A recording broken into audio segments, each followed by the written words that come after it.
Jay here for Stretford Paddock, and this is the end of season review. As you can see, we're here in sunny Manchester, outside Old Trafford, absolutely soaking up these rays. Let's have it! It's great. Now we're going to look at Ole Gunnar Solskjaer. He's been called the Norwegian PE teacher. He's been called a lot worse, but he survived the season. Not just survived, he got us into third place in Champions League football. Joe, I'll start with you. Yes. How would you assess Ole Gunnar Solskjaer this season? How do you think he's done? In terms of, we looked at the results and stuff, obviously. I think finishing third is a decent result based on the squad that we had and the other squads in the league.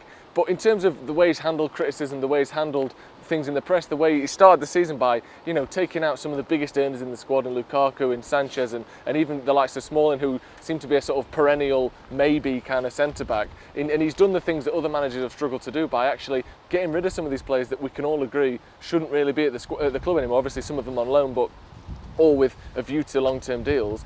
Starting from the basis that he was, and then he had the Paul Pogba injury, he's had Martial injury, he's had Marcus Rashford with a broken back, which he got blamed for, let's not forget. And maybe with a bit of blame potentially laid on him. But I think the way he speaks in press conferences is much more fitted and much more suited to the sort of manager you want to see at Man United. He talks about the club, you can tell he loves the club.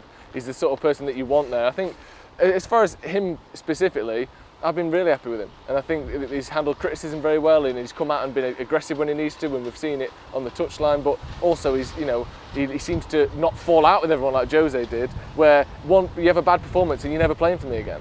Well, he does things a different way, and he spoke about how, I like the other day he was talking about how players with attitudes who blame other people for everything, I'm not going to go and scream at him, but you just find yourself not at the club anymore. And I much prefer that attitude to just, screaming at people, falling out in the media, I didn't get the centre-backs I want, so I'm leaving. I think he's been excellent. Shots fired. Joe mentioned Jose there. When he first came in, Ole, he felt like he was sort of, all he had to do was not be Jose and he'd have a little bit of success. But he's been a lot more than that this season, hasn't he? He's had to do it in his own right almost. Yeah, I thought it was, he backed himself, I thought, in the summer when he got rid of Lukaku. He obviously saw something in some of the younger lads, in Rashford, in Greenwood, who's I think Ole needs some credit for the transition of Mason Greenwood from academy prospect into first team regular, because at the start of the season we was all like, maybe he'll get 10 games. Got fucking 16 goals. 17. 18 if you count the leasing.com trophy, right. And I do. We do. Right? You played against the first team. He might have played for the 23s, but he played against the first team. Yeah, so it counts. What a season he's had, and I think the transition of Mason is more planned and just sort of like eased in like just in a calm nature than any other player that I can think of. Marcus Rashford's in because Tony's hamstring's gone 5 minutes before kick-off, in you go, son. And then you're in because there's no other strikers. And that's how everybody seems to get their chance. But Mason's been sort of drip-fed in. We're going to play you against Alkmaar. We're going to play you in the League Cup. We're going to play you in the FA Cup. We're going to bring you on the bench, off the bench for half an hour. These little introductions, and then someone's gone, actually, I think he might be better than Dan James. Let's give him a go. And what an end to the season he's had. Almost perfect end to the season, just goals, goal, goal, goal. And I think Ole Gunnar Solskjaer needs credit for the transition of Mason Greenwood into that first team player. He's also debuted tons of other players. The Astana game alone, he didn't have to do that. And we was this close to winning that game as well. We were like in a full academy team, which is fantastic. And some people don't really think that it means all that much, but you speak to some of them youngsters that played that night, it means the world to them. It gives them the opportunity then to try and build on that. And we've got the likes of Laird and Garner and Mengi we've seen training since post-lockdown. I guarantee we see them in a couple of weeks against Lask, and we might even see them beyond that when we start to really figure out how Ole's going to sort of play this in the Europa League. I think Ole's had a good season. I've still got question marks over the timing of his subs, but if you paint that against the fact that he probably doesn't trust them, I think that might make a little bit more sense. He's never been afraid of making subs or even weird substitutions as well to get a tactical need across. I think sometimes at half-time, what we're trying to do seems to come undone in the second half a little bit. We was very much a first-half FC. So I wonder if our analysts and our coaching team are really doing everything they're supposed to be doing at half-time, or if other clubs are just doing it better than we are. So we're going, well, all right, that didn't it in the first half, and the other clubs are going, I figured them out, I know what they're doing. So that might be something that they need to work on as a coaching team. But I think overall, as you've already touched on, he acts like a Manchester United man. I remember his debut. I remember him fucking arriving. There's nothing. Football's romantic, right? Nothing makes sense about 11 guys that you don't really know running around wearing a kit, right? I know. It makes no sense. No. Football is the only reason that there's 75,000 in there in the future, hopefully, is 75 for now. Is because we're all fucking hopelessly romantic about it. Now, the fact that we're all romantic about it, there's nothing more romantic about a young man that walked in there as an unknown £1 million signing, and everyone was fucking fuming because he wasn't Alan Shearer. If he wins everything as a footballer, and then he comes back and he wins, Adam's nearly getting a ticket. But he's not. He's all right. Drove off, fair play to him. He goes, is that yours? And drove off. Fair fox to him. Fair fox to him. If the guy that won everything at this football club as a player comes back, wins it all as a manager, that's fucking beautiful.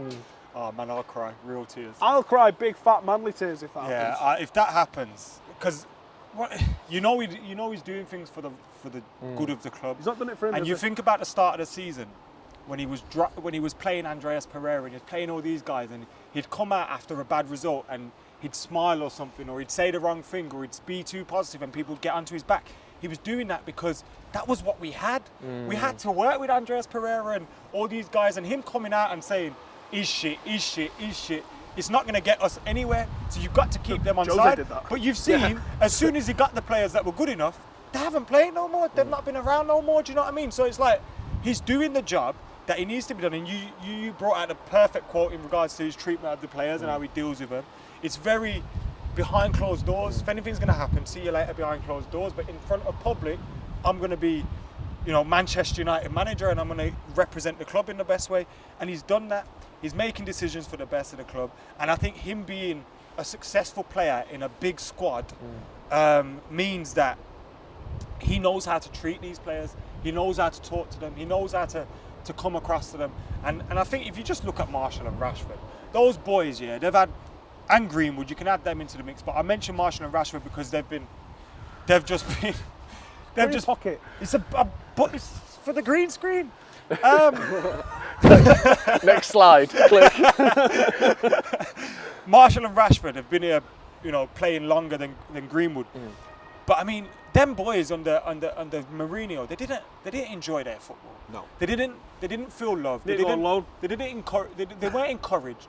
And they've got a manager that is encouraging them and getting the best out of them. And man, I'm so gutted I missed Martial's first hat-trick here. Mate, you missed it all. You missed the other goal, that banger he scored, the hat-trick. There's so many good goals that we've seen in lockdown. Well, that says it all. Do you remember under previous managers where it was like a chore, wasn't it? Going in, you'd be like, we're excited for games, but you're gutted, you're missing them. You're gutted you can't be in the stadium, you can't watch Got your Europa League run.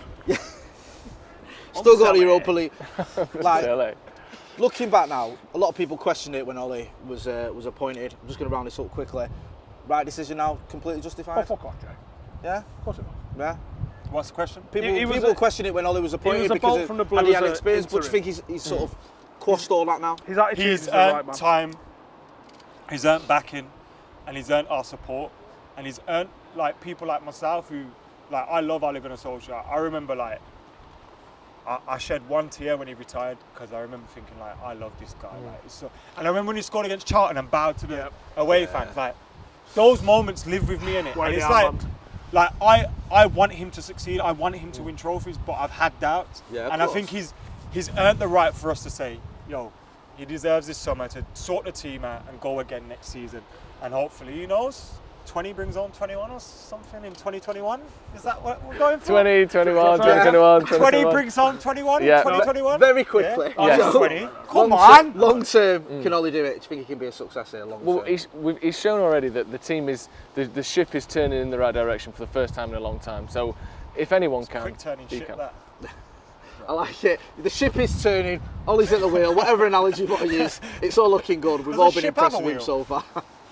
This is Jay for Stretford Paddock. Don't forget to hit like, share and subscribe. We'll have some more of these coming up. Thanks for watching.